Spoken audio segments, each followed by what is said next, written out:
Akala ko ang ginto ng Hacienda Argeles ang magliligtas sa aming mag-ina mula sa gutom.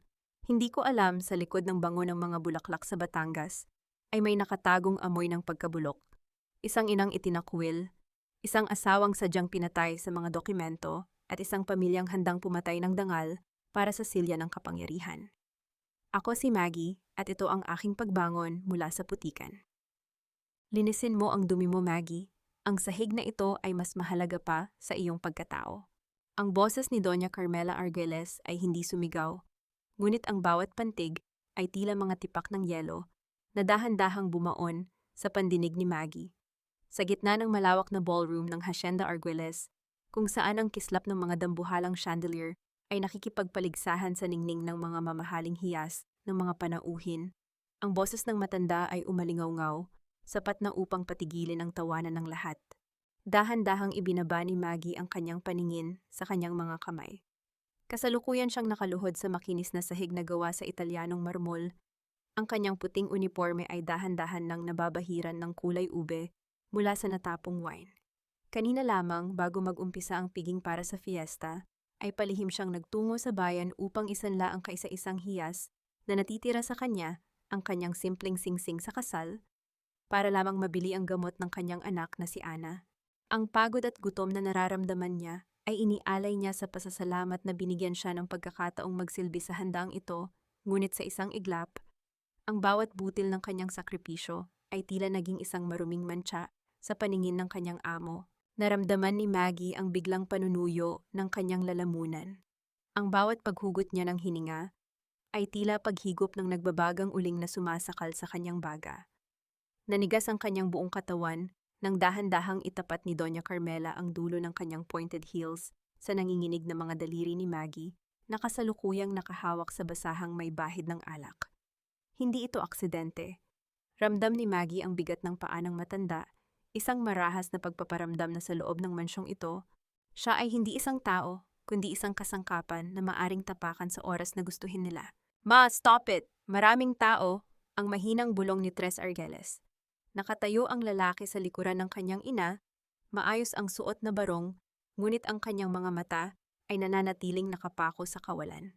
Isang matalim na pighati ang kumurot sa puso ni Maggie nang marinig ang tinig ni Tres. Ang lalaking inakala niyang magiging sandigan niya ay nakatayo lamang doon, isang piping saksi sa kanyang pagkadurog. Ang pananahimik ni Tres ay mas masakit pa kaysa sa anumang sampal na natanggap ni Maggie mula sa buhay. Why should I stop, Tres? Kailangang matutunan ng babaeng ito ang kanyang lugar. Ang panguuyam ni Carmela habang lalong hinihigpitan ang pagkakaapak sa kamay ni Maggie. Look at her, magnanakaw na, pabaya pa. Nasaan ang kwintas na ipinahiram ko sa iyo para linisin kanina?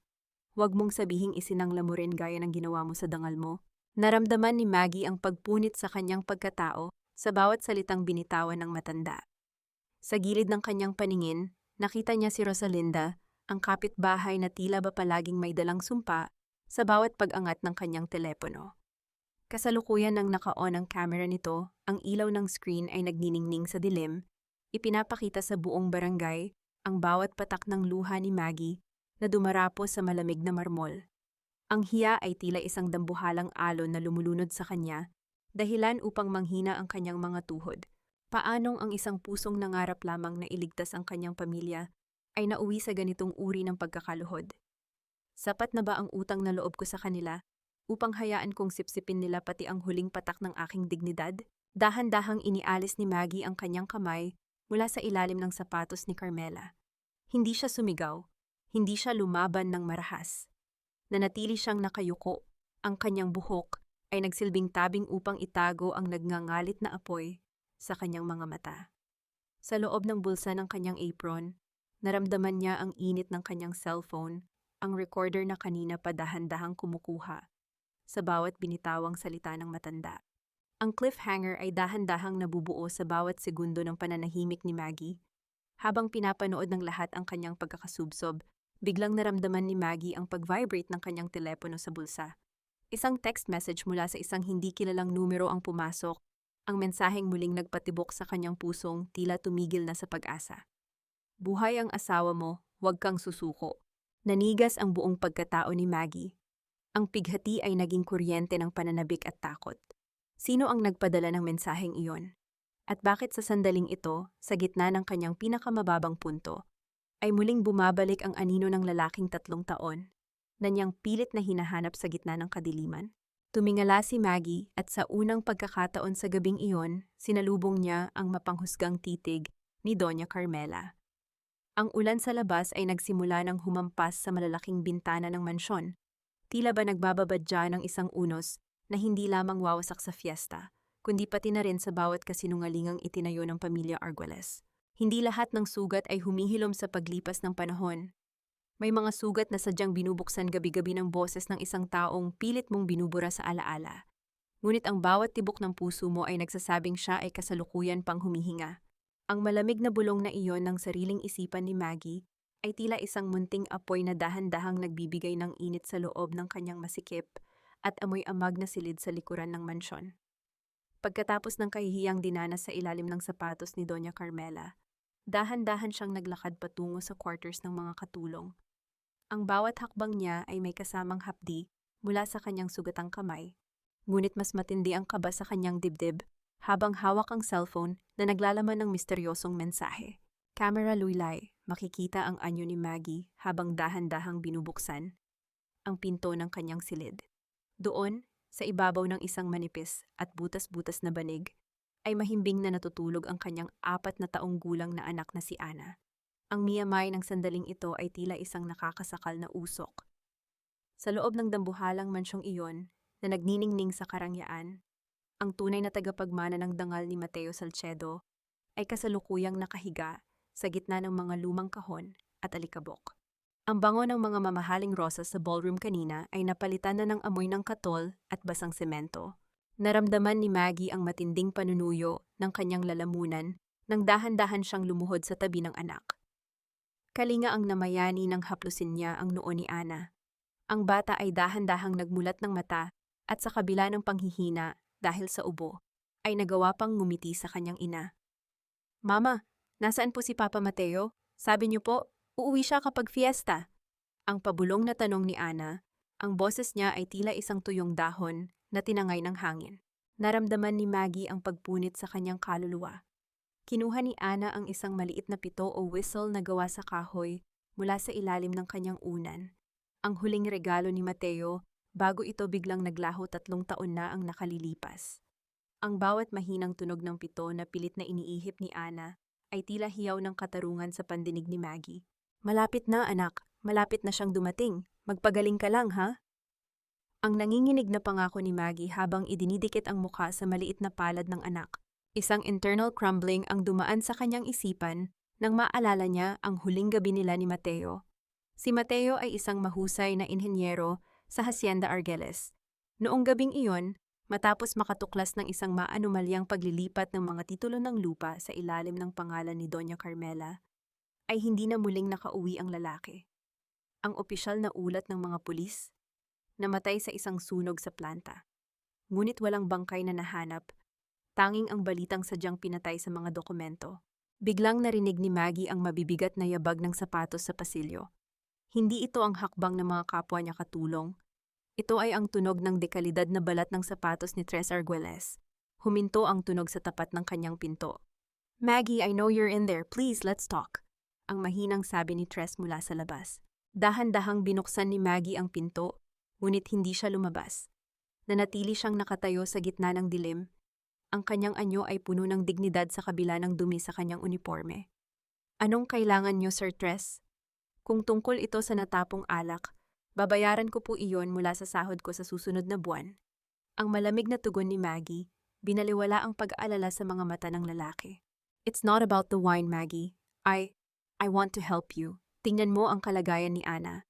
Hindi siya dapat lumalaki sa ganitong lugar, ang sabi ni Tres, habang iniaabot ang isang makapal na sobre ng pera. "Gamitin mo ito para sa gamot niya, huwag mong sabihin kay Mama." Tinitigan ni Maggie ang sobre, pagkatapos ay tumingin siya ng diretso sa mga mata ni Tres. Isang slow burn na tensyon ang dahan-dahang nabuo sa pagitan nila.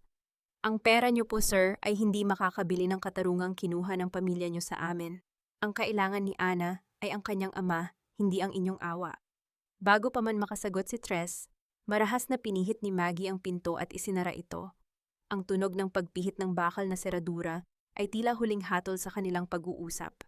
Nang muling mapag-isa, nagtungo si Maggie sa isang lihim na siwang sa ilalim ng kanyang munting lamesa. Doon, nakatago ang isang lumang folder na nakuha niya mula sa library ni Doña Carmela noong nakaraang buwan.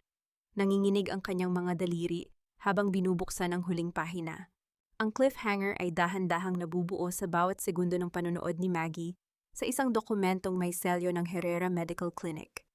Isang sertipiko ng kamatayan na may pangalan ni Mateo Salcedo. Ngunit nang itapat niya ito sa liwanag ng kandila, napansin niya ang isang maliit na detalye. Ang lagda ng doktor ay may parehong petsa sa araw na sinabing nawawala lamang ang kanyang asawa at ang dahilan ng kamatayan ay hindi sunog, kundi isang sadyang pag-overdose ng pampatulog. Nanlamig ang buong pagkatao ni Maggie. Ang mensahe sa kanyang cellphone kanina ay totoo.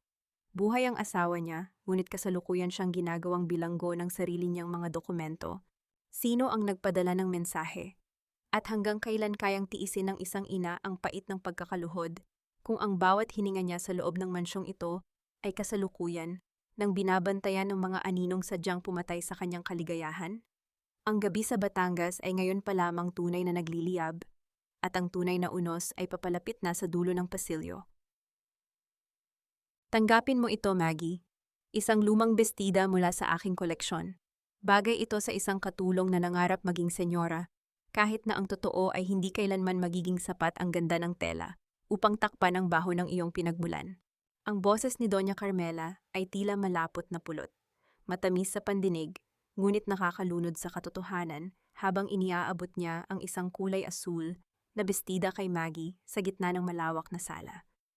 Nakatayo ang matanda ng tuwid. Ang kanyang mga mata ay nagniningning sa sakim na katuwaan. Habang pinapanood, ang nanginginig na mga kamay ng kanyang katulong. Ang bawat salita niya ay punong-puno ng mapagkunwaring habag. Isang sining ng manipulation na naglalayong ipamukha kay Maggie na ang bawat hininga niya sa loob ng mansyong ito ay isang malaking pabor na kailanman ay hindi niya mababayaran. Naramdaman ni Maggie ang biglang panunuyo ng kanyang lalamunan nang dahan-dahan niyang abutin ang damit. Ang bawat paghugot niya ng hininga ay tila paghigop ng isang tuyong alikabok na sumasakal sa kanyang baga. Isang internal crumbling ang dumaan sa kanyang isipan. Narito siya, ang babaeng binuwis ang sariling dangal upang mahanap lamang ang kanyang asawa. Kasalukuyan namang ginagawang laruan ng taong posibleng pumatay sa kanyang kaligayahan. Ang bango ng mga mamahaling kandila sa sala ay tila naging amoy ng lason na dahan-dahang kumakalat sa kanyang mga ugat. Paanong ang isang ngiti ay nagagawang maging mas mapanganib kaysa sa isang nakakuyom na kamao? Inilapit ni Maggie ang bestida sa kanyang dibdib. Ngunit ang pakiramdam ng tela sa kanyang balat ay tila mga tinik na tumutusok sa kanyang pagkatao. Tumingin siya kay Doña Carmela, pilit na hinahanap ang katotohanan sa likod ng makapal na pampaganda nito. Salamat po, Doña Carmela. Napakabait niyo po sa amin ni Ana. Ang pabulong na tugon ni Maggie, ang kanyang boses ay nanginginig sa pagitan ng takot at matinding determinasyon. Mabuti at alam mo, Maggie, ang pang-uyam ng matanda habang dahan-dahang humihigop ng tsaa. Kaya bilang ganti sa kabutihan ko, gusto kong pumunta ka sa records room sa basement. Ayusin mo ang mga lumang folder ng asyenda. Masyado nang magulo ang mga papel doon gaya ng buhay mo. Naramdaman ni Maggie ang mabilis na pagtibok ng kanyang puso. Records room. Iyon ang lugar na matagal na niyang pinaplanong pasukin. Doon nakatago ang mga lihim ng bawat inhenyerong dumaan sa Hacienda Argoles. Opo, gagawin ko po, ang maingat na sagot ni Maggie bago dahan-dahang tumalikod. Habang binabaybay niya ang madilim at makipot na hagdanan patungo sa basement, ang bawat yabag ng kanyang tsinelas sa semento ay tila ritmo ng isang hatol na papalapit. Ang lamig ng hangin sa ilalim ng lupa ay tumatagos sa kanyang manipis na uniforme. Ngunit ang init ng puot sa kanyang dibdib ang nagpapanatili sa kanyang lakas. Narating niya ang dambuhalang pinto na gawa sa bakal. Sa isang malalim na buntong hininga, itinulak niya ito, na naglabas ng isang mahaba at nakakangilong tunog na pumunit sa katahimikan ng basement. Sa loob, ang amoy ng lumang papel at alikabok ay sumalubong sa kanya. Sinimulan ni Maggie ang kanyang paghahanap. Masakit na pagtuklas ang namayani nang mahanap niya ang isang folder na may pangalang Mateo Salcedo. Nanginginig ang kanyang mga daliri habang binubuksan ang selyadong papel. Doon, sa ilalim ng malamlam na liwanag ng isang bumbilya, nakita niya ang orihinal na medical report ni Mateo bago ang sunog. Nakalagay sa ulat na si Mateo ay hindi biktima ng aksidente. Ang mga pagsusuri sa dugo ay nagpapakita ng isang uri ng chemical na ginagamit sa paggawa ng pataba sa asyenda. Isang chemical na nakamamatay kapag nasinghot ng matagal. At ang nakapirma sa ibaba ng dokumentong nag-uutos na itago ang resulta. Doña Carmela Argeles. Naramdaman ni Maggie ang biglang pag-ikot ng paligid. Ang lason ay hindi lamang pala nasa mga salita ni Carmela. Ito ay nasa bawat butil ng lupang kinatatayuan nila. Isang matinding pighati ang kumurot sa kanyang puso nang mapagtantong ang asawa niya ay sadyang pinatay ng pamilyang kasalukuyan niyang pinagsisilbihan. Ang cliffhanger ay dahan-dahang nabubuo sa bawat segundo ng pananahimik ni Maggie habang yakap ang folder. Biglang narinig niya ang isang malakas na tunog ng pagpihit ng bakal na trangka mula sa labas ng pinto. Ang tunog ng pagsasara ng pinto ay umalingaw-ngaw sa buong basement na sinabayan ng nakakapanindig balahibong katahimikan. Sinubukan ni Maggie na itulak ang pinto, ngunit hindi ito gumagalaw. Nakalock ito mula sa labas. Sa gitna ng dilim, narinig niya ang boses ni Doña Carmela mula sa kabilang panig. Kasing lamig ng semento sa ilalim ng kanyang mga paa. Sana ay magustuhan mo ang pananatili sa loob, Maggie. Doon mo makakasama ang bawat lihim na pilit mong hinahanap. Huwag kang mag-alala, sisiguraduhin kong ang anak mo ay nasa mabuting kamay. Sa ilalim ng kontrol ko. Nanlamig ang buong pagkatao ni Maggie. Ang bitag ay tuluyan ng nasilyuhan. Sino ang magliligtas sa isang inang nakakulong sa kailaliman ng mansyon habang ang kanyang anak ay kasalukuyan ng ginagawang alay sa altar ng kasakiman? Ang gabi sa Batangas ay ngayon pa lamang tunay na nagdidilim at ang katarungan ay tila isang pangarap na unti-unti ng nilalamon ng anino. Ang pinakamabisang lason ay hindi yung inilalagay sa pagkain, kundi ang maling tiwalang ibinibigay mo sa mga taong ang tanging hangad ay ang kanilang sariling kapakanan sa likod ng kanilang mga mararangyang barong Tagalog. Ang bawat hininga ni Maggie sa loob ng madilim na records room ay tila paghigop ng nagbabagang uling na sumasakal sa kanyang baga. Nakasandal siya sa malamig na pader, mahigpit na yakap ang folder na naglalaman ng katotohanan tungkol kay Mateo. Sa labas, ang katahimikan ng basement ay tila ba nagtatawanan sa kanyang kalagayan. Naramdaman ni Maggie ang panginginig ng kanyang mga daliri nang maalala ang banta ni Doña Carmela kay Ana. Ang pighati ay naging isang nagngangalit na apoy sa kanyang dibdib. Hindi siya pwedeng mamatay rito. Hindi sa gitna ng mga maalikabok na papel na ito. Isang matalim na tunog ng pagpihit ng bakal na trangka ang bumasag sa katahimikan. Naramdaman ni Maggie ang mabilis na pagtibok ng kanyang puso nang dahan-dahang bumukas ang pinto. Isang anino ang pumasok, bitbit ang liwanag ng isang cellphone. "Maggie, bakit ka narito? I've been looking for you everywhere," ang pabulong na tanong ni Tres Argeles. Ang kanyang boses ay punong-puno ng kaba at kalituhan habang mabilis na lumalapit sa kinaroroonan ng dalaga. Naramdaman ni Maggie ang biglang pagluluwag ng hangin sa kanyang paligid. Ngunit hindi niya magawang magtiwala ng buo. "Sir Tres, ang mama niyo. Ikinulong niya ako rito. Si Ana, nasaan ang anak ko?" Ang nanginginig na tanong ni Maggie habang pilit na tumatayo. Binaliwala ang hapdi ng kanyang mga binti. "Ana is safe, Maggie. She's with Manang Sabel sa quarters. Mama she's just very protective of our family secrets." Ang gaslighting na tugon ni Tres habang iniaabot ang kanyang kamay upang tulungan ang dalaga. "Halika na, kailangang makalabas ka na rito bago ka pa makita ng mga guards." Kaba ang namayani nang magtagpo ang kanilang mga mata sa ilalim ng malamlam na liwanag. Nakita ni Maggie ang takot sa mga mata ni Tres. Isang takot na hindi nanggagaling sa pagmamalasakit, kundi sa katotohanang ang kanyang pamilya ay dahan-dahan nang nabubulok mula sa loob. Hindi tinanggap ni Maggie ang kamay ni Tres. Sa halip, kinuha niya ang folder at mabilis na lumabas ng silid. Binaliwala ang tawag ng lalaking inakalang magliligtas sa kanya. Pagkalabas niya ng mansyon, sinalubong siya ng malakas na buhos ng ulan. Ang langit ng Batangas ay tila nakikiramay sa kanyang nararamdamang pagkawasak. Tumungo si Maggie sa bayan upang makipagkita kay Attorney Benedicto Fajardo, ang lalaking kilala sa pagtatanggol sa mga maliliit na manggagawa. Sa loob ng maliit at amoy sigarilyong opisina ni Benedicto, naramdaman ni Maggie ang pansamantalang kaligtasan.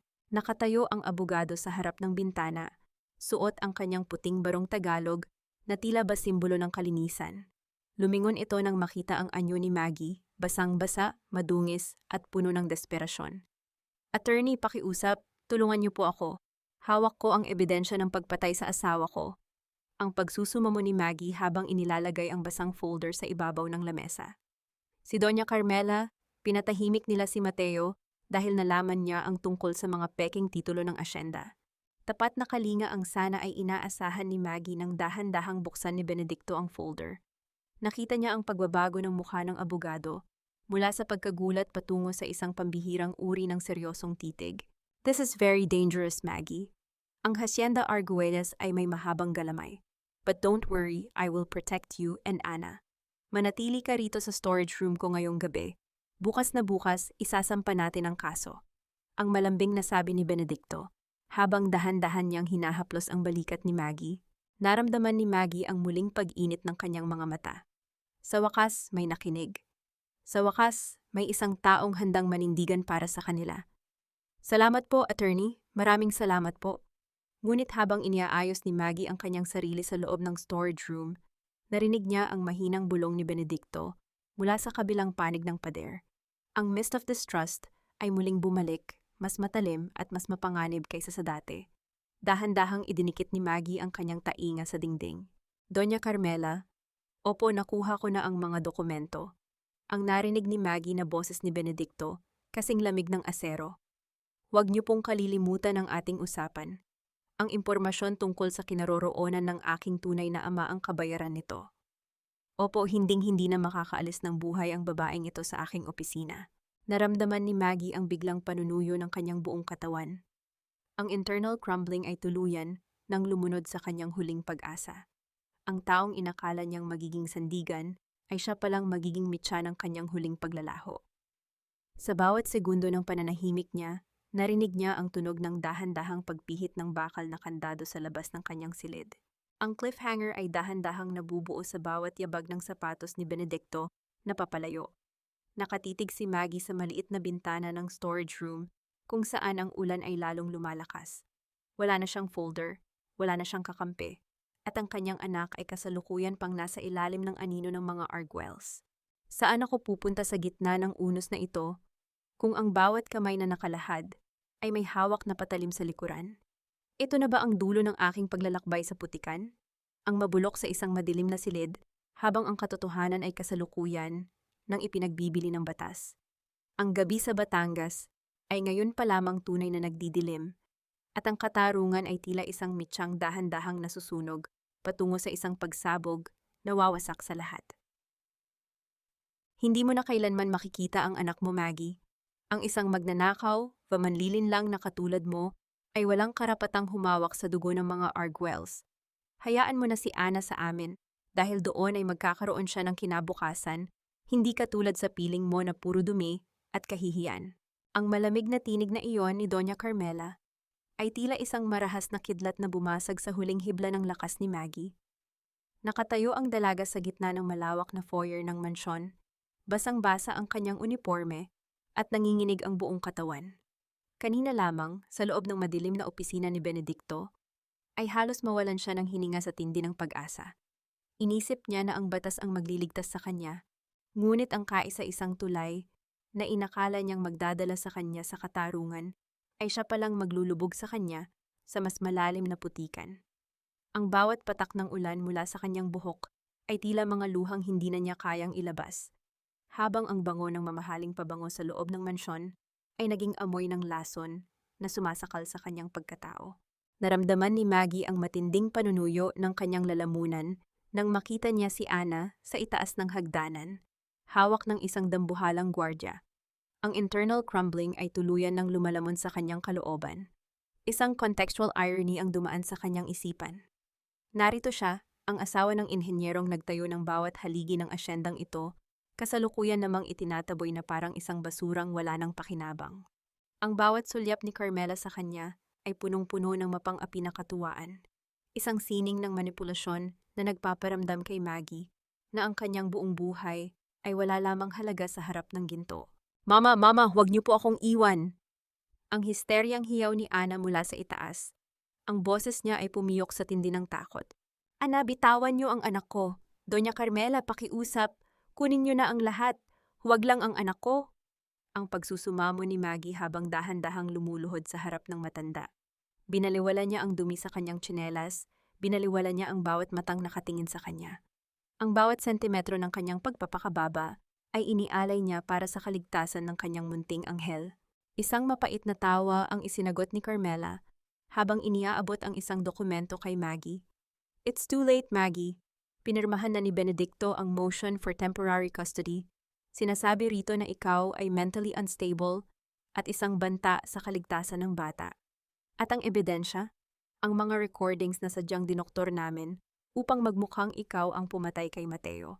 Naramdaman ni Maggie ang pagpunit sa kanyang kaluluwa. Ang hiya ay tuluyan ng lumunod sa kanya nang pumasok si Rosalinda sa sulyap.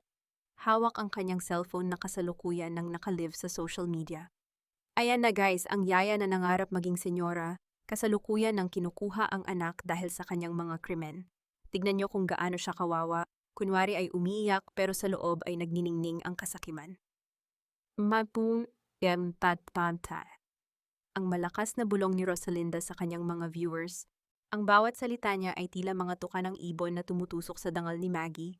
Tres, pakiusap. Sabihin mo ang totoo. Nakita mo ako sa basement. Alam mong hindi ako baliw. Ang nanginginig na tawag ni Maggie kay Tres na noon ay nakatayo lamang sa tabi ng bintana. Tumingin si Tres kay Maggie at naramdaman ng dalaga ang mist of distrust na tila isang makapal na pader na naghihiwalay sa kanila. I'm sorry, Maggie. Pero ang mga dokumento ni Benedicto, hindi sila nagsisinungaling. Baka kailangan mo nga munang magpahinga. Ang malamig na sagot ni Tres bago tumalikod at tuluyang umiwas ng tingin. Ang katahimikan ni Tres ay naging huling pako sa kabaong ng pag-asa ni Maggie. Marahas na hinablot ng dalawang gwardiya ang mga braso ni Maggie. Kinaladkad siya palabas ng mansyon, binaliwala ang kanyang mga hiyaw at ang pighati ng kanyang anak na kasalukuyan nang inilalayo sa kanya. Pagdating nila sa dambuhalang gate, marahas siyang itinulak patungo sa maputik na kalsada. Ang tunog ng marahas na pagsasara ng bakal na gate ay umaling-aungaw sa buong Hacienda Argeles na sinabayan ng biglang pagbuhos ng napakalakas na ulan. Naiwang nakasubsob si Maggie sa putik. Ang kanyang puting uniforme ay puno na ng dumi, tila ba simbolo ng kanyang nadungisang pangarap sa harap ng buong mundo. Ang pighati ay naging isang itim na tinta na dahan-dahang lumulunod sa kanyang katuwiran. Saan ako nagkulang? Bakit ang katapatan ay palaging may katumbas na kaparusahan sa mundong ito? Bakit tila pati ang langit ay nakikipagsabuatan sa aking mga kaaway upang hilingin ang aking tuluyang paglalaho? Ang cliffhanger ay dahan-dahang nabubuo sa bawat segundo ng pananahimik ni Maggie sa gitna ng baha. Napansin niya ang isang maliit na bagay na nahulog mula sa kanyang bulsa habang kinakaladkad siya. Ang maliit na pito o whistle na gawa sa kahoy ni Ana. Dahan-dahan niya itong pinulot at inilapit sa kanyang mga labi. Sa gitna ng dagundong ng kulog, umihip si Maggie ng isang mahaba at matalas na tunog. Isang tunog na hindi lamang paghingi ng saklolo, kundi isang panunumpa na hinding-hindi siya susuko hanggat hindi niya nababawi ang lahat. Biglang isang itim na sasakyan ang huminto sa tapat niya. Hindi ito sasakyan ng mga Arguelles. Bumaba ang bintana at lumitaw ang mukha ng isang matandang babaeng nakasuot ng uniforme ng kasambahay. Si Manang Sabel. Inabot ng matanda ang isang maliit na kapirasong papel na may sulat kamay ni Mateo. Hindi siya patay, Maggie. At alam ko kung nasaan ang huling ebidensyang hindi nakuha ni Benedicto, ang pabulong na sabi ng matanda. Nanlamig ang buong pagkatao ni Maggie. Ang laban ay hindi pa natatapos. Ito ay ngayon pa lamang tunay na nagliliyab sa ilalim ng ulan. Handa na ba ang isang inang itinakuwil na suungin ang mas malakas na unos upang mahanap lamang ang huling hininga ng katarungan? Huwag kang tumingin sa mansyong iyan na tila ba hihingi ka ng tawad, Maggie. Ang mga taong nagnakaw sa iyong asawa ay hindi karapat-dapat sa iyong pagsisisi, kundi sa iyong paghihiganti. Ang boses ni Manang Sabel ay kasing gasgas ng lumang makina ng sasakyan habang dahan-dahan nilang binabaybay ang madilim na kalsada palayo sa Hacienda Argeles. Nakasandal si Maggie sa upuan. Ang bawat hininga niya ay may kasamang hapdi mula sa namamagang lalamunan. Hawak niya sa kanyang nanginginig na mga kamay ang kapirasong papel na ibinigay ng matanda. Isang internal crumbling ang dumaan sa kanyang isipan. Narito siya, ang babaeng itinuring nilang mantsa sa kanilang dangal, kasalukuyang nakikipag-unahan sa oras upang bawiin ang lahat ng ninakaw sa kanya. Ang miyamay ng lahat ay tila isang nakakasakal na usok, habang siya ay nagtitiis sa gutom at pagod. Ang katarungan ay kasalukuyan lamang palang nakatago sa ilalim ng mga buto ng asyenda. Sabel, sabihin niyo sa akin ang totoo. Nasaan si Mateo? Ang nanginginig na tanong ni Maggie. Kung buhay siya, bakit 3 taon siyang hindi nagparamdam? Bakit hinayaan niyang magdusa kami ni Ana? Huminga ng malalim si Manang Sabel. Ang kanyang mga mata ay nananatiling nakapako sa madilim na daan. Hindi niya ginusto iyon, Maggie. Noong gabi ng sunog, hindi siya namatay. Nahuli siya ng mga tauhan ni Doña Carmela habang kinukuha ang logbook ng mga ilegal na transaksyon sa asukal. Ipinadala siya sa isang liblib na isla sa malayo upang magtrabaho bilang isang bilanggo. Binura nila ang kanyang pagkakakilanlan at pinalabas na patay na siya upang hindi ka na maghanap. Naramdaman ni Maggie ang biglang pag-ikot ng paligid. Ang kaka-injustice ay tuluyan nang naging isang nagngangalit na apoy sa kanyang kailaliman. Hayop sila, pinatay nila ang buhay niya nang hindi siya inililibing. Ang pasigaw na hiyaw ni Maggie, ang kanyang boses ay pumyok dahil sa tindi ng pighati. Maggie, makinig ka. We need to be smart. Ang mabilis na awat ni Manang Sabel habang itinitigil ang sasakyan sa tapat ng isang malit at tagping-tagping barong-barong sa gilid ng plantasyon. Nandito ang kailangan mo. Bago dalhin si Mateo, naisiksik niya ang secret logbook sa ilalim ng sahig ng lumang gilingan. Hindi iyon nahanap ni Benedicto dahil akala nila ay kasama niyon na naging abo. Dahan-dahang bumaba si Maggie. Ang bango ng tuyong dahon ng tubo at ang amoy ng basang lupa ay tila nagsilbing banal na kalinga, nagpapaalala sa kanya sa mga gabing magkasama sila ni Mateo na nangarap sa ilalim ng bituin. Katatagan ng namayani, nang dahan-dahan niyang inalis ang isang maluwag na tabla sa gilid ng gilingan. Sa gitna ng mga agyo at dilim, naramdaman niya ang isang matigas na bagay. Isang maliit na kwaderno na nababalutan ng plastik. Nanginginig ang mga daliri ni Maggie habang binubuksan ang logbook. Doon, sa ilalim ng malamlam na liwanag ng isang posporo, nakita niya ang bawat pirma ni Doña Carmela at Attorney Benedicto, ang bawat sentimong ninakaw sa mga manggagawa, at ang plano kung paano itapon ang inhenyerong si Mateo Salcedo. I have it, Sabel. Hawak ko na ang leeg nila. Ang pabulong na panata ni Maggie, ang kanyang mga mata ay nagniningning na tila mga uling sa gitna ng unos. Pero paano si Ana? Nasa kamay pa rin nila ang bata. Ang nag-aalalang paalala ni Manang Sabel. Gagamitin natin si Rosalinda. Ang malamig na sagot ni Maggie habang tinititigan ang cellphone nito. Mahilig siya sa livestream, di ba? Sige, bibigyan ko siya ng content na hinding-hindi niya malilimutan habang buhay. Sa gitna ng kanilang paghahanda, isang malakas na tunog ng pagpreno ng sasakyan ang narinig nila mula sa labas. Hindi ito ang sasakyan ni Manang Sabel. Ang mga ilaw ng headlights ay tumama sa bintana, na naglalantad sa 3 lalaking nakaitim na may hawak na mga bakal na pamalo. Nandito sila, ang pabulong na boses ni Maggie. Sabel, magtago ka sa likod. Ako ang haharap sa kanila. Ang cliffhanger ay dahan-dahang nabubuo sa bawat segundo ng pananahimik ni Maggie habang nakatayo siya sa bukana ng pinto. Ang mga tauhan ni Benedicto ay kasalukuyan ng papalapit. Ang tunog ng kanilang mga sapatos sa semento ay tila ritmo ng isang bitayan.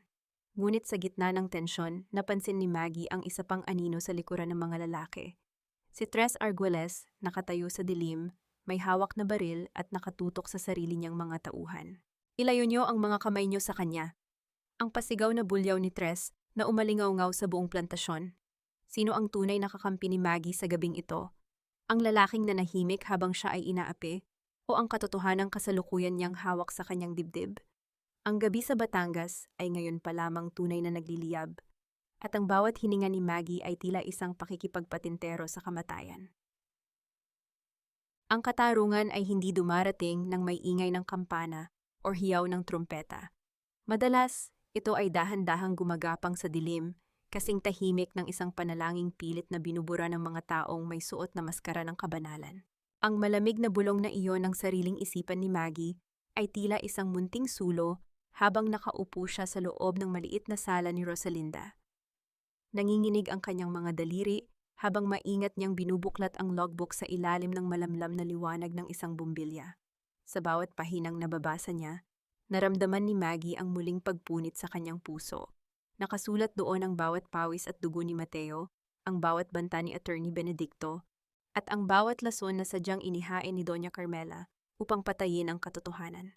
Naramdaman ni Maggie ang matinding panunuyo ng kanyang lalamunan nang marinig ang mahinang yabag ng sapatos sa labas ng pintuan. Isang contextual needle ang bumaon sa kanyang puso nang makita niya ang anyo ni Tres Arguelles na pumasok, bitbit ang isang maliit na baso ng tubig at isang pirasong telang puti. Isang internal crumbling ang dumaan sa isipan ni Maggie.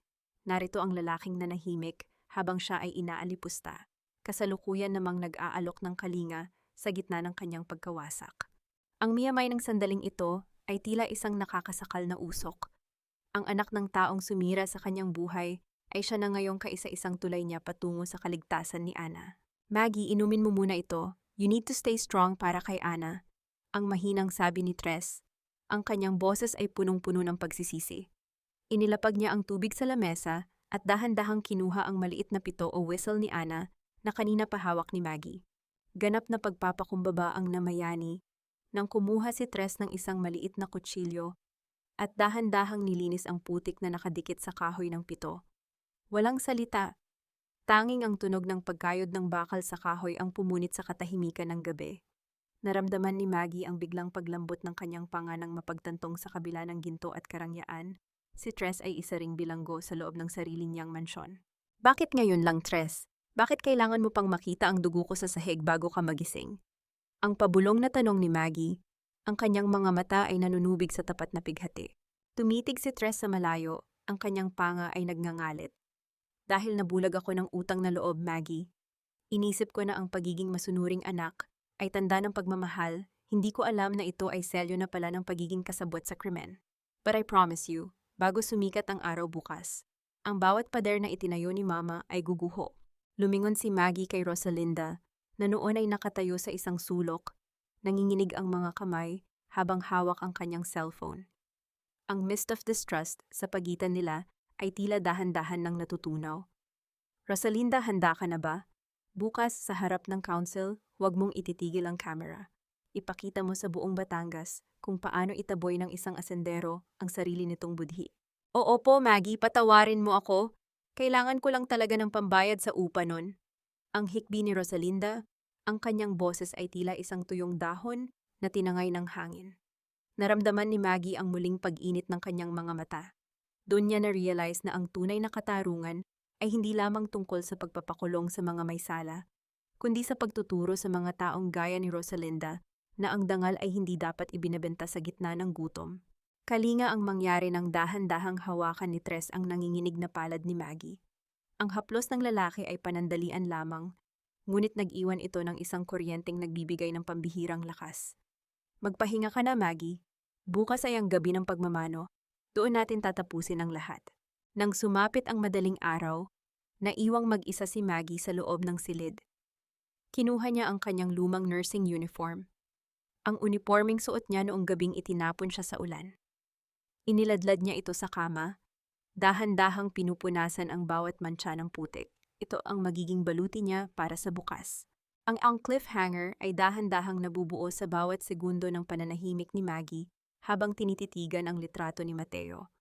Napansin niya ang isang maliit na marka sa gilid ng logbook na hindi niya nakita kanina. Isang mapa ng isang maliit na isla sa dulo ng probinsya na may nakasulat na Property of B. Fajardo. Nanlamig ang buong pagkatao ni Maggie. Ang isla kung nasaan si Mateo ay hindi pag-aari ng mga Arguelles, kundi pag-aari mismo ng abogadong inakala niyang nagtraidor sa kanya. Isang dangling mystery ang sumibol sa kanyang isipan. Si Benedicto ba ay kasabwat ni Carmela? O mayroon pa itong mas malalim at mas mapanganib na lihim na siya lang ang nakakaalam? Sino ang tunay na nagmamasid sa kanila mula sa dilim? At aabot ba ang boses ni Maggie sa hall bukas kung ang bawat hakbang niya ay kasalukuyan nang binabantayan ng mga aninong sadyang pinatatahimik ng ginto?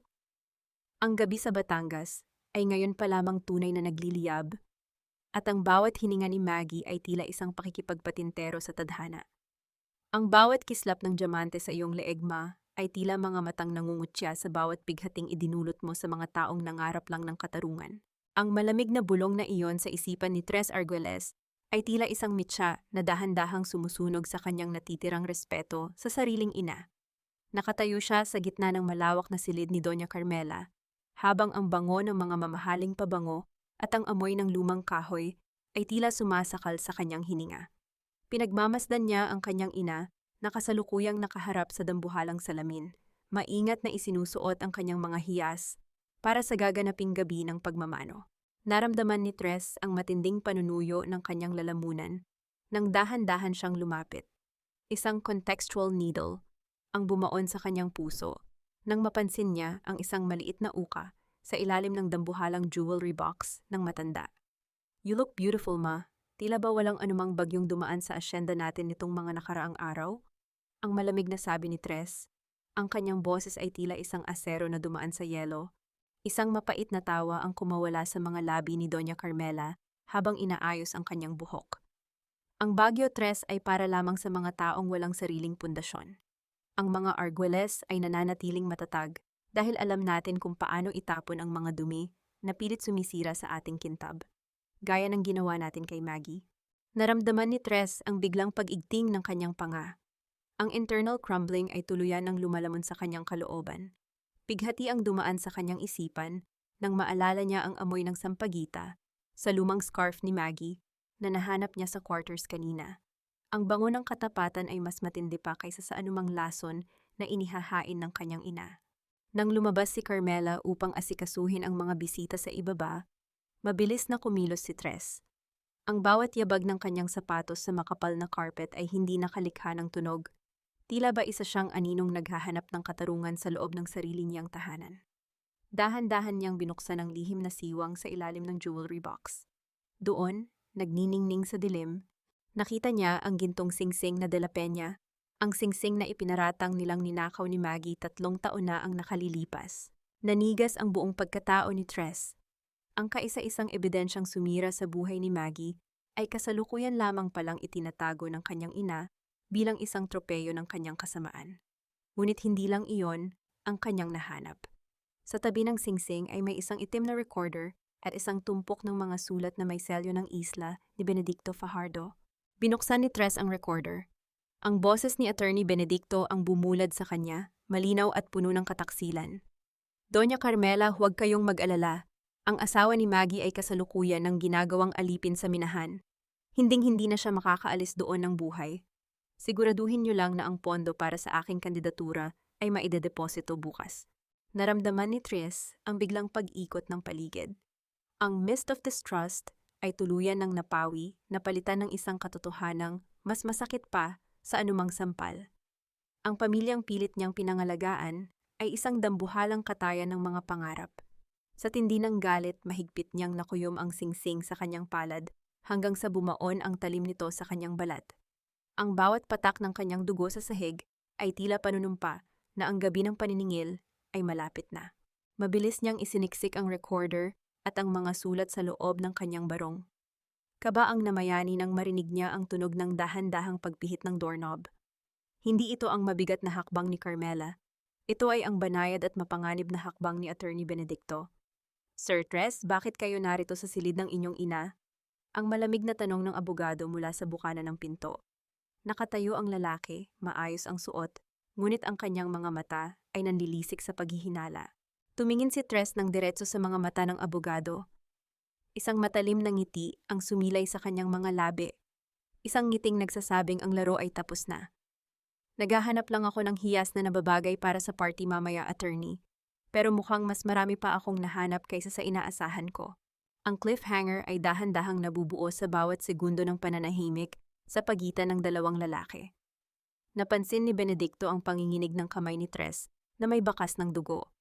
Isang mabilis na galaw ang ginawa ng abogado upang harangan ang daan ni Tres palabas. "Ibigay niyo sa akin ang kinuha niyo, Sir Tres. Huwag niyo nang palakihin ang gulo kung gusto niyo pang makita ang bukang liwayway bukas." Ang pabulong na banta ni Benedicto habang dahan-dahang iniaabot ang kanyang kamay sa loob ng kanyang terno kung saan nakatago ang isang patalim. Sino ang unang magsasakripisyo sa oras na magtagpo ang katapatan ng isang anak at ang kasakiman ng isang taksil? At aabot ba ang ebidensya sa mga kamay ni Maggie bago pa man tuluyang mailibing ang katotohanan sa ilalim ng karangyaan ng Hacienda Arguelles? Ang gabi sa Batangas ay ngayon pa lamang tunay na nagliliyab at ang bawat hininga ni Tres ay tila isang pakikipagpatintero sa kamatayan sa gitna ng sarili niyang palasyo. Ang kulay puti ay hindi laging simbolo ng kalinisan at kapayapaan. Sa gabing ito, ang aking suot na puting Filipiniana ay tila isang baluti ng digmaan. Isang paalala na sa ilalim ng bawat tahi ng telang ito ay nakatago ang mga luhang natuyo na at ang katarungang matagal na nilang pilit na pinatatahimik. Ang malamig na bulong na iyon sa isipan ni Maggie ay tila isang banal na panunumpa habang nakatayo siya sa harap ng isang maliit at basag na salamin sa loob ng silid ni Rosalinda. Dahan-dahan niyang inayos ang manggas ng kanyang suot, ang telang pinya na sadyang kinalinga at nilabhan ni Manang Sabel upang muling kuminang. Isang contextual needle ang bumaon sa kanyang puso nang mapansin niya ang isang maliit na marka sa gilid ng kanyang saya. Isang mantsa ng putik na hindi na tuluyang naalis, isang permanenteng pilat mula sa gabing itinapon siya sa labas ng mansyon. Naramdaman ni Maggie ang matinding panunuyo ng kanyang lalamunan nang dahan-dahan niyang haplusin ang kanyang sariling mukha. Wala na ang uling, wala na ang bakas ng pagkapagod. Ang anyo niya ngayon ay punong-puno ng dignidad.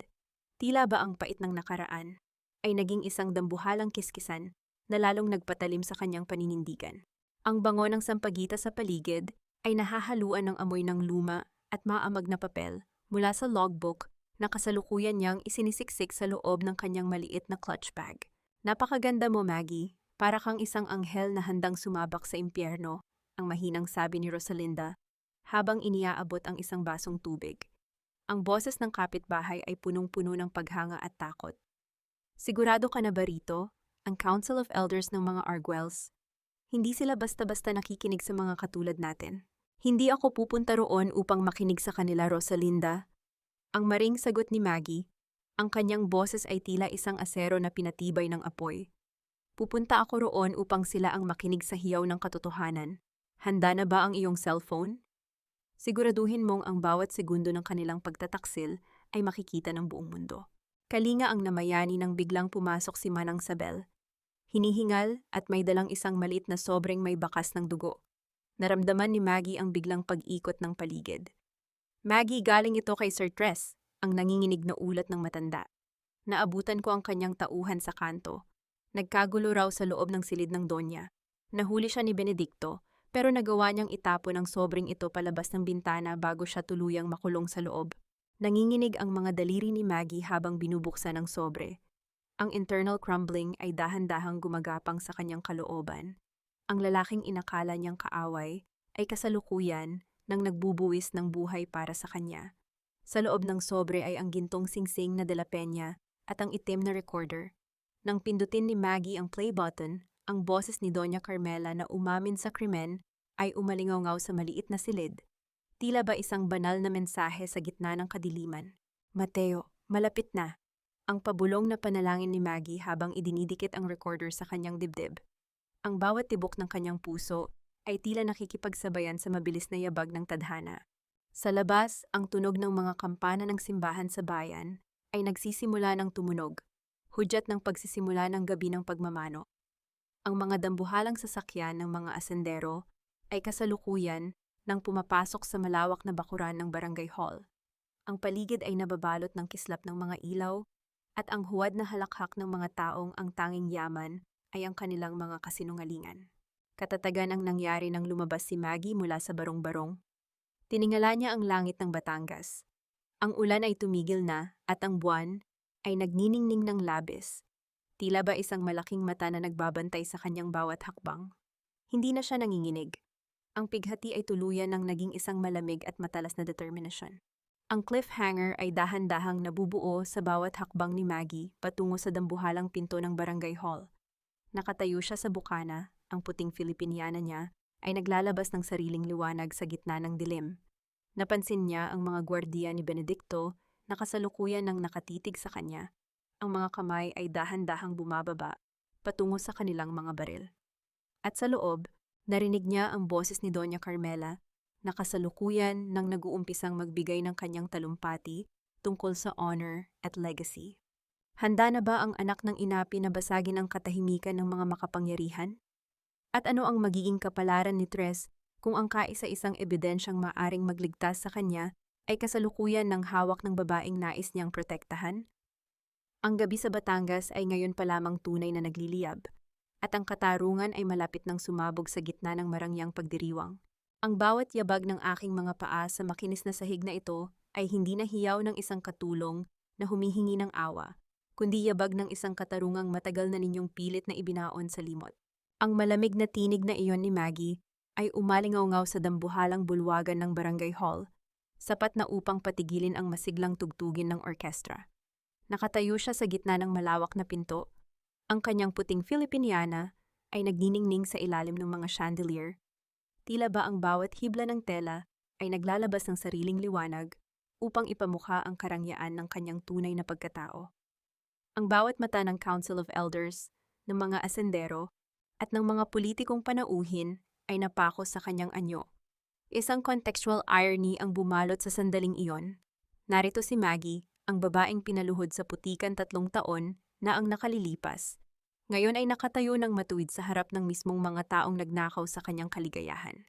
Naramdaman ni Maggie ang matinding panunuyo ng kanyang lalamunan nang makita niya si Doña Carmela sa gitna ng entablado.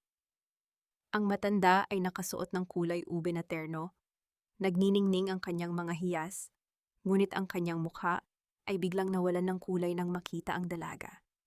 Sa tabi nito ay si Attorney Benedicto, na kasalukuyan ng nagpapawis sa kaba habang mahigpit na nakahawak sa kanyang portfolyo.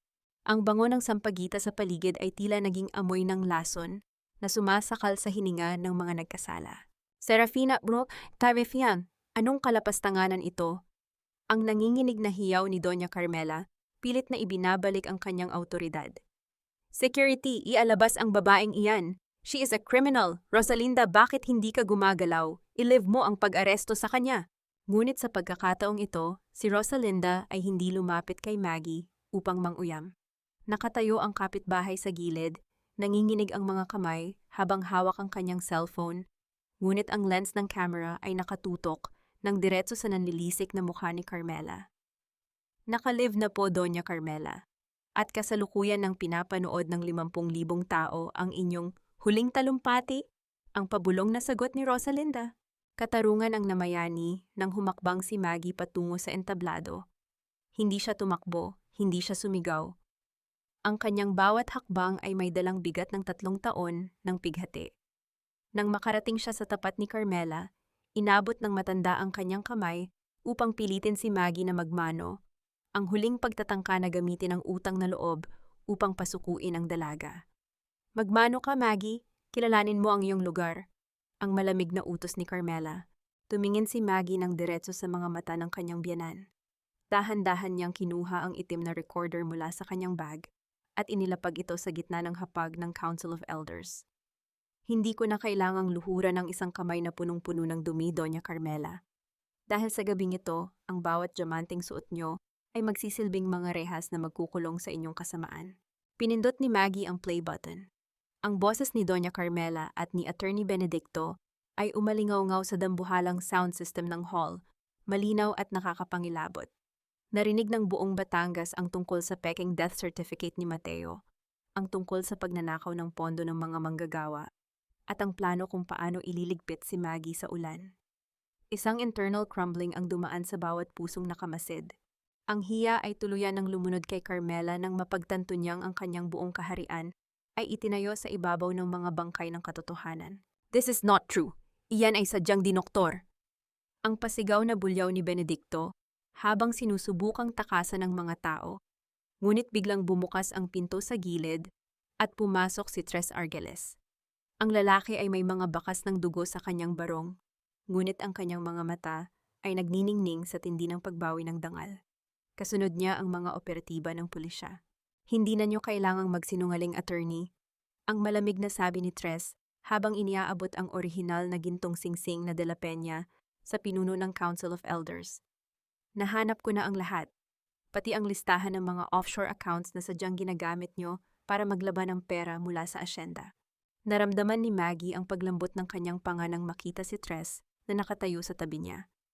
Ang mist of distrust ay tuluyan na ngang natunaw. Ganap na pagpapakumbaba ang nangyari nang hubarin ni Maggie ang kanyang tsinelas at dahan-dahang lumakad patungo kay Carmela. Inilabas niya ang secret logbook ni Mateo at inilapag ito sa paanan ng matanda. Ang asawa ko po, Doña Carmela. Pinatay niyo siya sa papel, pero hindi niyo kailanman napatay ang boses niya. Ang mahinang sabi ni Maggie, ang kanyang mga mata ay nanunubig sa tindi ng katarungan. Ngayon harapin niyo ang bawat bighating itinanim niyo. Ang cliffhanger ay dahan-dahang nabubuo sa bawat yabag ng sapatos ng mga pulis na kasalukuyan nang pinupusasan si Doña Carmela at si Attorney Benedicto sa harap ng lahat ng mga panauhin. Ang hiya ay naging isang dambuhalang sementeryo para sa pamilya Argels. Ngunit sa gitna ng hiyawan at kaguluhan, nakatanggap si Maggie ng isang tawag sa kanyang cellphone. Ang screen ay nagpapakita ng isang video call mula sa isang hindi kilalang satellite phone. Nang sagutin niya ito, bumulad sa screen ang isang madilim na silid kung saan nakita niya ang anyo ni Mateo, buhay ngunit nakatali at may hawak na isang mitya ng apoy. Maggie, huwag kayong pupunta rito. Ang isla, pasasabugin nila ang isla. Ang pasigaw na babala ni Mateo bago tuluyang maputol ang linya. Nanlamig ang buong pagkatao ni Maggie. Ang tagumpay niya sa barangay hall ay tila naging isang panandaliang hininga lamang.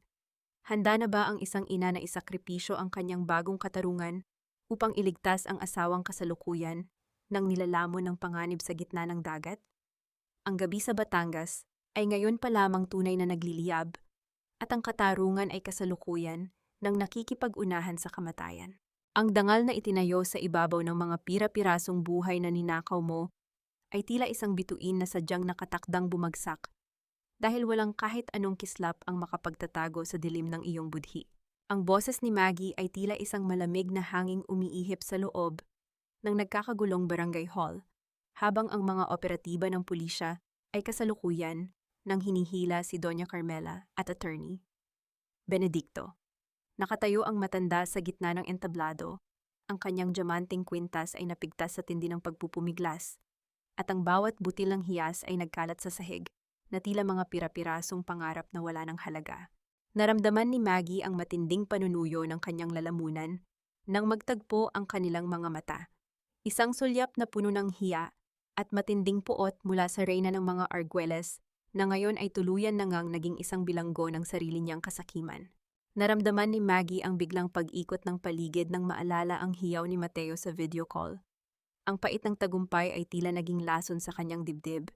Nakamit na niya ang katarungan, hawak na niya ang bawat dokumento, ngunit ang tanging lalaking nagbigay ng kulay sa kanyang buhay ay kasalukuyan nang nakasabit sa bingit ng kamatayan. Isang internal crumbling ang dumaan sa kanyang isipan. Narito siya sa rurok ng kanyang paghihiganti, ngunit ang bawat segundo ng kanyang pananatili sa hall ay tila pagpunit sa natitirang oras ni Mateo. Maggie, sumakay ka na! Ihanda niyo ang speedboat sa kanto! Ang pasigaw na utos ni Tres Argelles. Ang lalaki ay mabilis na lumapit kay Maggie. Binaliwala ang banta ng kanyang sariling pamilya. Hinawakan ni Tres ang nanginginig na kamay ng dalaga, kalinga na sa pagkakataong ito ay hindi na balot ng pagdududa. I'm sorry for everything, Maggie. I will help you find him. Hindi ko hahayaang maging libingan ng katotohanan ng islang iyan. Mabilis silang tumakbo palabas ng hall.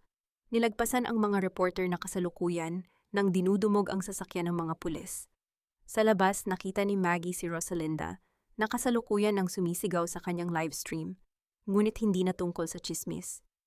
Mga kabarangay, ang mga mangingisda na may mga bangka, sumunod kayo sa Isla de Fuego, iligtas natin si Sir Mateo, ipakita natin ang lakas ng Batangas. Ang hiyaw ni Rosalinda, ang kanyang boses ay punong-puno ng tapat na pagsisisi.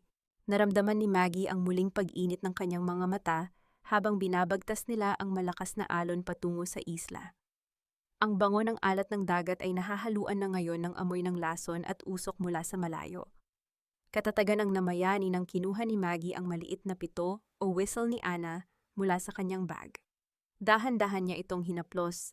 Ang bawat ukit sa kahoy ay tila nagbibigay ng pambihirang lakas sa kanyang nanghihinang katawan. Mateo, huwag kang bibitiw. Malapit na si ate. Ang pabulong na panalangin ni Maggie sa gitna ng ugong ng makina ng bangka.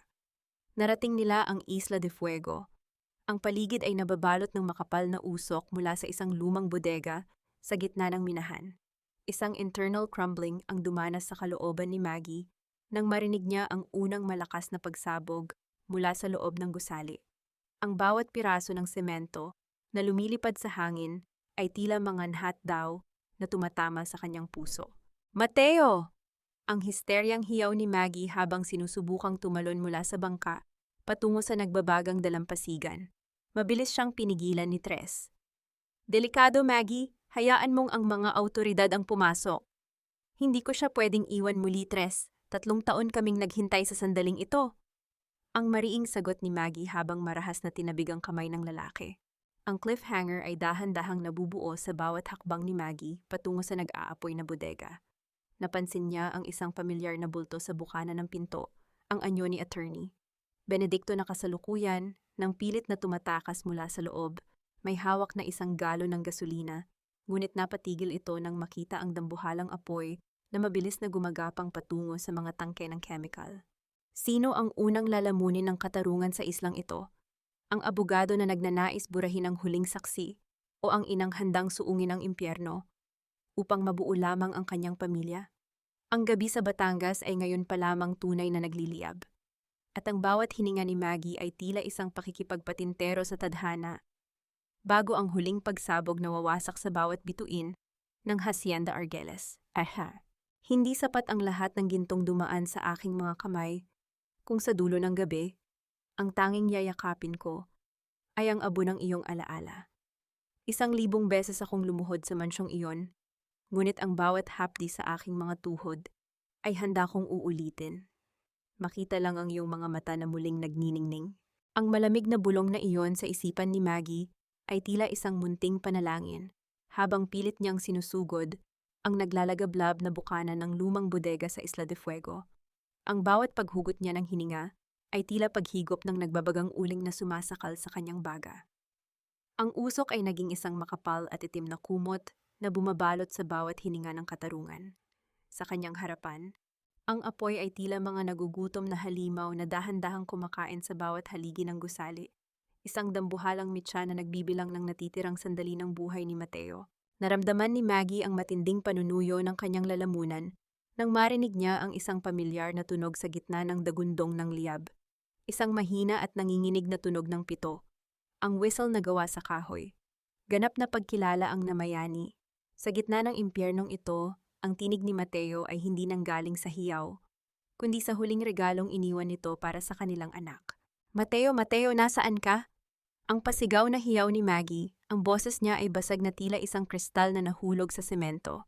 Binaliwala niya ang mga bahagi ng nagbabagang kisame na dahan-dahang bumabagsak sa kanyang paligid. Sa isang sulok ng madilim at mausok na basement, nakita ni Maggie ang anyo ng isang lalaking nakakadena ang mga kamay. Ang balat nito ay puno ng sugat at dumi, ang buhok ay gulo-gulo, ngunit ang mga mata nito, ang mga matang 3 taon niyang ipinagdarasal, ay dahan-dahang nagmulat. Isang internal crumbling ang dumaan sa isipan ni Maggie nang makita ang tindi ng paghihirap ng kanyang asawa. Narito ang lalaking inakala ng buong mundo na abo na, kasalukuyang nakikipagpatintero sa kamatayan sa loob ng isang minahang gawa sa kasakiman ni Doña Carmela. Maggie, bakit ka? Narito, ang nanginginig na bulong ni Mateo. Ang boses niya ay tila isang tuyong dahon na tinangay ng hangin. Kalinga ang namayani nang lumuhod si Maggie sa paanan ni Mateo. Gamit ang isang mabigat na bakal na napulot niya sa sahig, pilit niyang hinampas ang mga kadenang nagagapos sa lalaki. Ang tunog ng pagtama ng bakal sa bakal ay tila ritmo ng isang pusong tumatangging sumuko. Sa bawat hampas naramdaman ni Maggie ang panginginig ng kanyang sariling mga braso, ngunit ang imahe ni Ana na naghihintay sa dalampasigan ang nagsilbing kaisa-isang lakas niya. Hindi kita iiwan muli, Mateo. Hinding-hindi. Ang panunumpa ni Maggie habang dahan-dahang napuputol ang huling tanikala. Sa gitna ng tensyon, pumasok si Tres Argeles. Ang lalaki ay hinihingal, ang kanyang barong ay punong-puno ng uling. Maggie, bilisan nyo! Ang mga tangke ng kemikal ay malapit ng sumabog. Ang pasigaw na babala ni Tres. Inalalayan ng lalaki si Mateo, isang kilos ng tapat na pagsisisi na sadyang kinalimutan ang anumang alita ng nakaraan. Habang palabas sila ng bodega, nasalubong nila si Attorney Benedicto. Ang abogado ay kasalukuyang nakahandusay sa sahig. Ang kanyang binti ay naipit sa isang bumagsak na troso. Ang galon ng gasolina na hawak nito kanina ay kasalukuyan ng tumatagas patungo sa apoy. Isang sacrifice dilemma ang dumaan sa isipan ni Maggie. Narito ang lalaking nagbenta sa kanya. Narito ang taong nagnais pumatay kay Mateo. Iiwan ba niya ito upang lamunin ng apoy? O ililigtas niya ang huling saksi ng kanilang dusa? Help me, Maggie, pakiusap! Ang pagmamakaawa ni Benedicto, ang kanyang boses ay pumiyok dahil sa tindi ng takot. Tumingin si Maggie kay Mateo, pagkatapos ay kay Tres. Ang bawat segundo ay tila pagpunit sa kanilang pagkakataong makaligtas. Isang mabilis na pagpapasya ang ginawa ni Tres. Kinuha nito ang isang bakal na lever at pilit na iniangat ang troso upang makalaya ang abogado. Hindi kami mamamatay tao, attorney. Harapin mo ang katarungan sa labas, hindi sa loob ng apoy na ito, ang malamig na sabi ni Tres. Nakarating sila sa pampang-eksaktong sandali bago ang isang dambuhalang pagsabog na yumanig sa buong Isla de Fuego. Ang init ng hangin mula sa pagsabog ay tila isang marahas na tulak na nagpabagsak sa kanila sa buhanginan. Habang nakahiga sa basang dalampasigan, sinalubong sila ng malamig na ulan ng Batangas. Ganap na paghilom ang nangyari nang dahan-dahang idampi ni Maggie ang kanyang palad sa pisngi ni Mateo. Ang balat ng kanyang asawa ay magaspang, nanginginig, ngunit buhay. Gising na, Mateo! Nandito na tayo! Ang pabulong na hikbi ni Maggie. Ngunit sa gitna ng kanilang muling pagkikita, napansin ni Maggie ang panginginig ng mga kamay ni Mateo na untunting nawawalan ng lakas. Ang bawat paghinga ng lalaki ay nagiging mabilis at mababaw.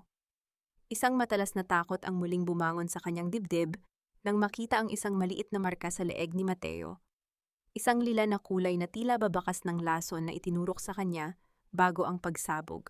Ang cliffhanger ay dahan-dahang nabubuo sa bawat segundo ng pananahimik ni Mateo, habang ang mga mangingisda ay kasalukuyan nang papalapit sa kanilang bangka. Maggie, ang pito, ibigay mo, kay Ana. Ang huling pabulong na hiling ni Mateo bago tuluyang pumikit ang kanyang mga mata sa gitna ng ulan. Sino ang unang bibigay? Ang lalaking sa wakas ay nakalaya na mula sa rehas o ang buhay na kasalukuyan ng tinatangay ng lason ng mga Arguelles.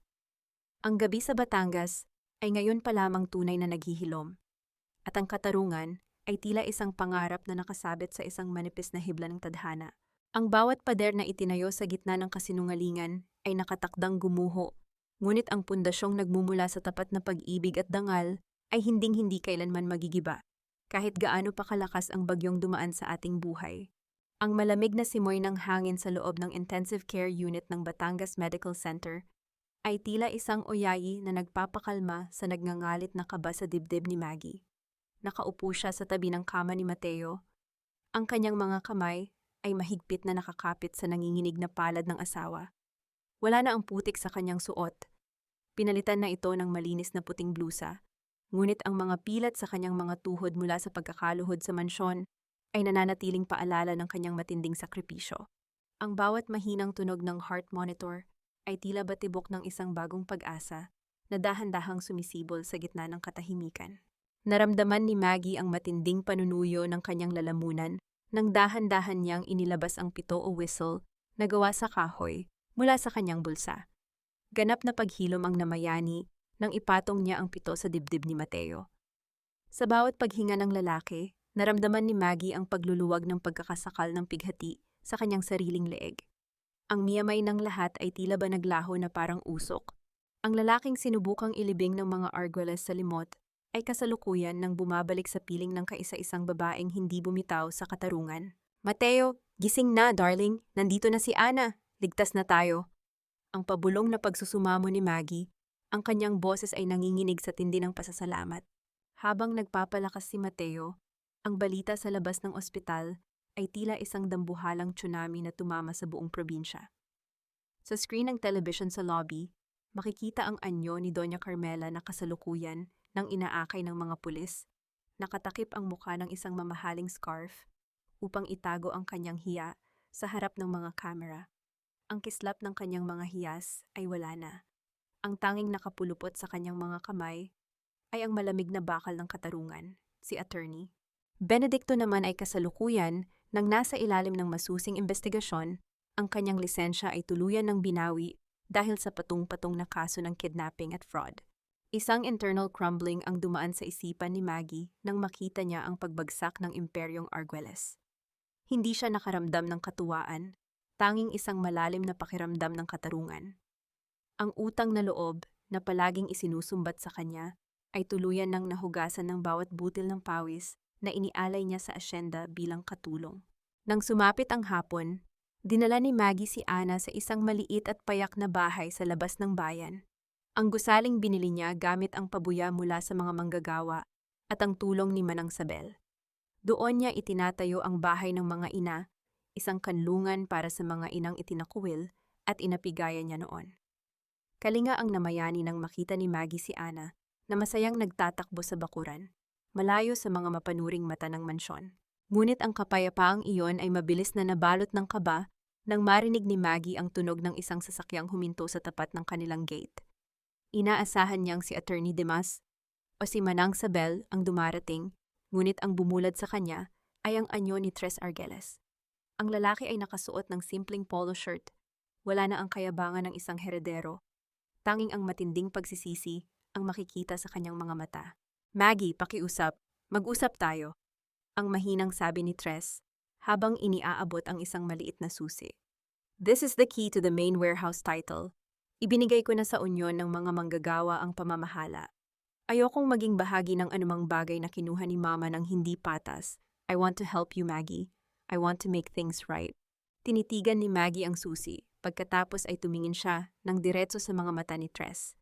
Isang slow burn na tensyon ang dahan-dahang nabuo sa pagitan nila. Naramdaman ni Maggie ang panginginig ng kanyang mga daliri. Hindi dahil sa takot, kundi dahil sa tindi ng paninindigan. Salamat sa tulong mo sa Isla Tres. Pero ang katarungan para sa amin ay hindi natatapos sa pagbibigay ng susi. Ang malamig na sagot ni Maggie. Ang sugat na ginawa ng pamilya mo ay mangangailangan ng habambuhay na paghihilom. Maaari kang mag-abot ng kamay.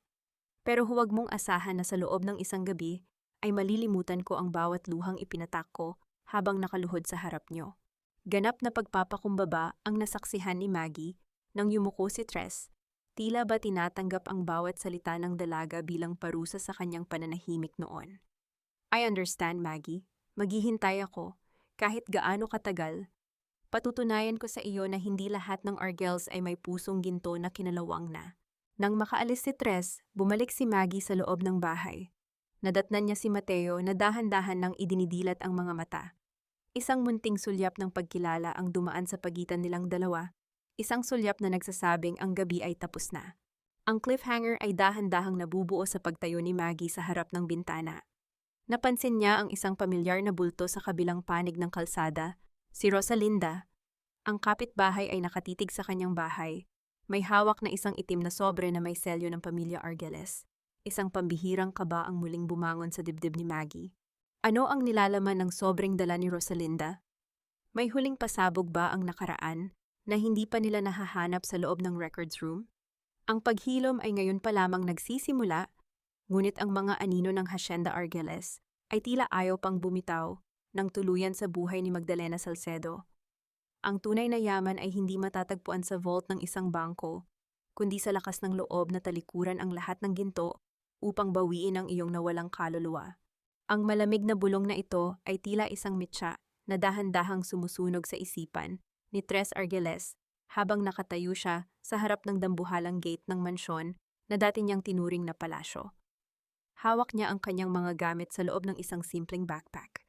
Wala na ang kanyang mamahaling sasakyan, wala na ang kanyang mga tauhan, at higit sa lahat, wala na ang anino ng kapangyarihang minsang sumakal sa kanyang katuwiran.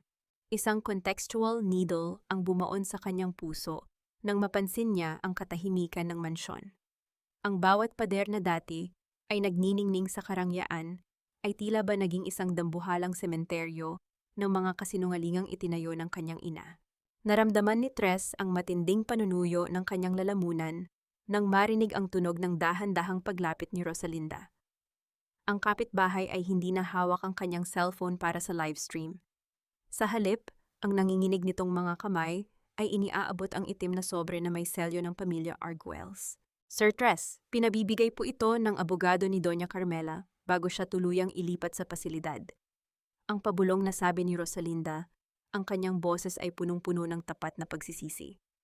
Naglalaman po iyan ng huling testamento na sadyang itinago ni Attorney Benedicto, isang katotohanang maaring magpabago sa lahat. Nanginginig ang mga daliri ni Tres habang binubuksan ng sobre. Isang internal crumbling ang dumaan sa kanyang isipan nang mabasa ang nakasulat sa loob. Hindi ito tungkol sa pera. Ito ay tungkol sa tunay na nagmamay-ari ng Hacienda Argeles. Nakasaad sa dokumento na bago pumanaw ang kanyang ama, ay opisyal na nitong inilipat ang 70% ng asyenda sa unyon ng mga manggagawa sa ilalim ng pamamahala ni Mateo Salcedo. Ang bawat luhang ipinatak ni Maggie, ang bawat gabing nagdusa si Mateo, ay dahil sa isang yaman na sa katunayan ay kanila naman talaga. Diyos ko, anong ginawa namin? Ang pabulong na hikbi ni Tres habang napapasandal sa bakal na gate. Ang hiya ay tuluyan nang lumunod sa kanyang pagkatao. Samantala sa bahay ng mga ina, abala si Maggie sa pag-aayos ng mga kama para sa mga bagong dating na mga biktima ng pang-aabuso. Kalinga ang namayani nang lumapit si Mateo sa kanya. Dahan-dahan nang naglalakad gamit ang isang baston. Inabutan ni Mateo ang asawa ng isang baso ng sariwang buko juice. Maggie darling, kailangan mong magpahinga. Masyado mo nang pinapagod ang sarili mo. Ang malambing na paalala ni Mateo. Ang haplos ng kamay ng lalaki sa kanyang balikat ay tila isang banal na gamot na pumapawi sa bawat pagod ng nakaraan. Kailangan nila ako, Mateo. Gaya ng pangangailangan ko sa iyo noong mga panahong inakala kong mag-isa na lang ako. Ang nakangiting tugon ni Maggie habang isinasandal ang kanyang ulo sa dibdib ng asawa. Nahanap na natin ang ating kapayapaan. Ayaw ko nang mawala pa ito. Pagsisisi ang nasaksihan ni Maggie nang biglang lumitaw si Tres sa bukana ng kanilang pintuan. Ngunit sa pagkakataong ito, hindi siya dumating bilang isang Arguelles. Nakayapak siya, ang suot na barong ay pinalitan ng isang simpleng kamiseta na may mantsa ng alikabok ng kalsada. Inilapag ni Tres ang itim na sobre sa lamesa at dahan-dahang lumuhod sa harap ni Maggie at Mateo. Hindi ako naparito upang humingi ng tawad, na alam kong hindi ko pa karapat-dapat makuha, ang nanginginig na simula ni Tres. Iniaabot niya ang panulat at ang huling dokumento ng pagsusuko ng lahat ng kanyang karapatan sa yaman ng mga Arguelles. Naparito ako upang isuko ang bawat sentimong ninakaw namin sa inyo. I am giving up my name. I am giving up everything. Gagamitin ko ang natitirang buhay ko upang magsilbi bilang isang hamak na manggagawa sa ilalim ng inyong pamamahala. I want to build, not destroy. Naramdaman ni Maggie ang biglang pag-ikot ng paligid. Ang path to redemption ni Tres ay nasilyuhan na ng isang ganap na sakripisyo. Tinitigan ni Maggie ang lalaki at nakita niya ang isang tapat na pagnanais na magbago. Isang slow burn na emosyon ang dumaan sa kanyang isipan. Ang pagpapatawad ay hindi isang mabilis na desisyon, kundi isang dahan-dahang proseso ng pagpili sa kabutihan. Tumayo ka, Tres, ang mahinahong sabi ni Maggie habang iniaabot ang isang basong tubig. Ang katarungan ay naibigay na ng batas.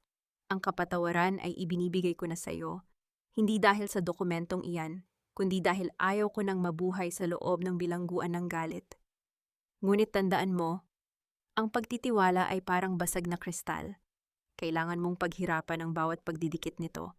Nang makaalis si Tres upang mag-umpisang tumulong sa pag-aayos ng bubong ng center, dinala ni Maggie si Mateo sa dalampasigan ng Batangas. Habang pinagmamasdan nila ang dahan-dahang paglubog ng araw na ginagawang ginto ang bawat alon, naramdaman ni Maggie ang ganap na paghilom ng kanyang kaluluwa. Ang cliffhanger ay dahan-dahang nabubuo sa bawat segundo ng pananahimik ni Mateo habang nakatitig sa asawa. Inilabas ni Mateo ang maliit na pito o whistle ni Ana mula sa kanyang bulsa at inabot ito kay Maggie. May isang bagay ka pang hindi alam, Maggie, ang pabulong na sabi ni Mateo. Ang boses ay naging seryoso. Bago ako dalhin sa isla, may isang taong nagbigay sa akin ng babala. Isang taong kasalukuyang nakatago sa likod ng bawat livestream ni Rosalinda. Isang taong hindi natin inaasahang magiging mitya ng ating huling pagsubok. Nanlamig ang buong pagkatao ni Maggie. Sino ang taong nasa likod ng mga anino?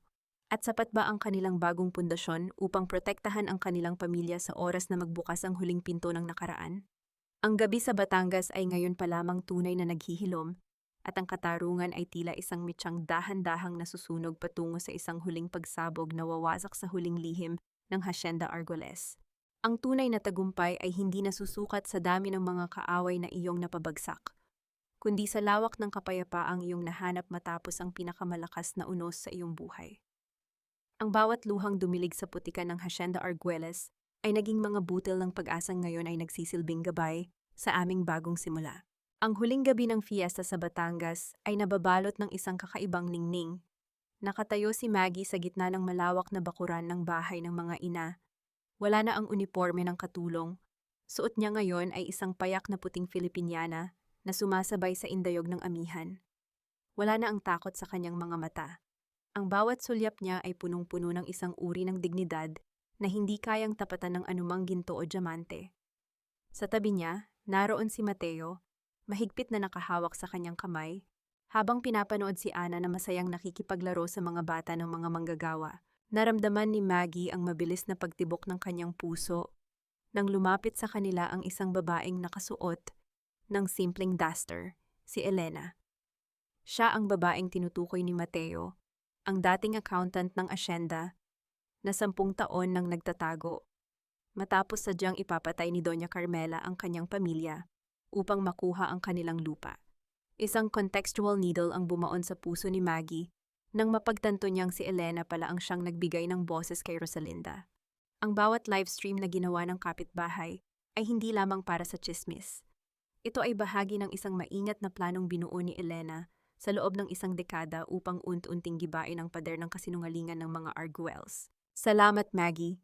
Salamat dahil ikaw ang naging mukha ng katarungang matagal ko nang ipinagdarasal. Ang pabulong na sabi ni Elena. Ang kanyang mga mata ay nanunubig sa tindi ng katuwaan. Inabot ng babae ang isang maliit na susi, ang susi sa main vault na naglalaman ng mga original na titulo ng mga magsasaka. Ganap na pagpapakumbaba ang namayani ng lumapit si Tres.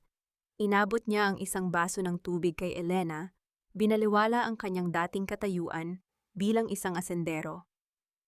Wala na ang mga Arguelles na kilala nyo, ang mahinang sabi ni Tres. Ang mansyon ay gagawin nating paaralan para sa mga anak ng mga manggagawa. Iyon ang huling hiling ni Papa na sadyang kinalimutan ni Mama. Naramdaman ni Maggie ang biglang pagluluwag ng hangin sa kanyang paligid. Ang mist of distrust sa pagitan ng mga pamilya ay tuluyan na ngang natunaw, napalitan ng isang banal na kasunduan ng katarungan. Isang internal crumbling ang huling naramdaman ni Maggie nang maalala ang huling pagbisita niya kay Doña Carmela sa loob ng pasilidad. Ang matanda ay wala na ang kayabangan. Tanging ang isang nakapanlulumong katahimikan ang sasalubong sa sinumang bibisita sa kanya. Ang haya ay naging isang dambuhalang sementeryo na mag-iisa niyang tatahakin habang buhay. Maggie, handa na po ang lahat para sa huling awit. Ang masayang tawag ni Rosalinda, na ngayon ay nagsisilbing opisyal na tagapagbalita ng mga proyekto ng foundation. Tumayo si Maggie sa harap ng lahat, bitbit ang pito o whistle ni Ana. Ganap na paghilom ang nangyari nang hipan niya ang pito sa huling pagkakataon. Hindi ito tunog ng saklolo. Ito ay tunog ng isang inang sa wakas ay nakauwi na sa kanyang tunay na tahanan. Mateo, nahanap na natin ang ating asyenda. Ang pabulong na sabi ni Maggie habang isinasandal ang kanyang ulo sa balikat ng asawa. Hindi asyenda ng asukal, kundi asyenda ng katotohanan. I love you, Maggie. Thank you for staying. Ang mahinang tugon ni Mateo bago dahan-dahang hinalikan ng noo ng kanyang asawa. Ang gabi sa Batangas ay tuluyan ng humimig ng isang oyayi ng kapayapaan. Ang bawat sakripisyo ay nagbunga na, ang bawat pait ay naging tamis, at ang boses ng bawat ina ay sa wakas ay nakahanap na ng kanilang tunay na kalayaan. Ang agos ng luha ay tapos na. Ang nanatili na lamang ay ang bango ng sampagita na hinding-hindi na muling malulunod sa amoy ng lason. Ang pulang araw ay dahan-dahang lumubog sa abot tanaw, nag-iiwan ng isang gintong langit na tila nagsasabing, ang bukas ay para sa mga taong may sapat na tapang na manindigan sa gitna ng unos. Ang panahon ay hindi lamang nagbibilang ng mga segundo at minuto. Ito ay isang dahan-dahang paghabi ng mga pira-pirasong alaala hanggang sa ang bawat sugat ay maging isang pilat na hindi na nagdudulot ng sakit, kundi ng karunungan. At sa dulo ng mahabang paglalakbay, ang pinakamatamis na bango ay hindi nanggagaling sa pinakamahal na pabango, kundi sa hanging malayang nalalanghap ng isang pusong wala nang itinatagong pait. 3 taon na ang mabilis na lumipas mula nang yanigin ng katotohanan ang Hacienda Argeles. Ang sikat ng araw sa Batangas sa hapong ito ay tila may dalang kakaibang haplos, mas malambot, mas mainit, at punong-puno ng pag-asa. Nakatayo si Maggie sa beranda ng kanyang sariling tahanan, isang maliit, ngunit maaliwalas na bahay na nakaharap sa dalampasigan. Wala na ang uniforme ng katulong. Suot niya ngayon ay isang simpleng puting bestida na gawa sa telang koton. Ang kanyang buhok ay malayang hinahangin, at ang kanyang mga mata ay nagniningning hindi dahil sa mga diamante, kundi sa dangal na muli niyang nabawi. Naramdaman ni Maggie ang pambihirang katuwaan nang marinig ang tunog ng tawa mula sa bakuran. Nakita niya si Ana, na ngayon ay masigla na at ganap ng malusog, kasalukuyang tumatakbo patungo kay Mateo. Ang kanyang asawa ay kasalukuyan nang nagdidisenyo ng mga bagong irigasyon para sa unyon ng mga manggagawa. Ang bawat kalyo sa kanyang kamay ay simbolo ng marangal na paggawa. Ganap na kapayapaan ang namayani nang lapitan ni Mateo si Maggie at dahan-dahang halikan ang noo nito. Walang kontratang nagbubuklod sa kanila ngayon, tanging ang tapat na pagpapasya na maglakad sa iisang landas. Dad Khan,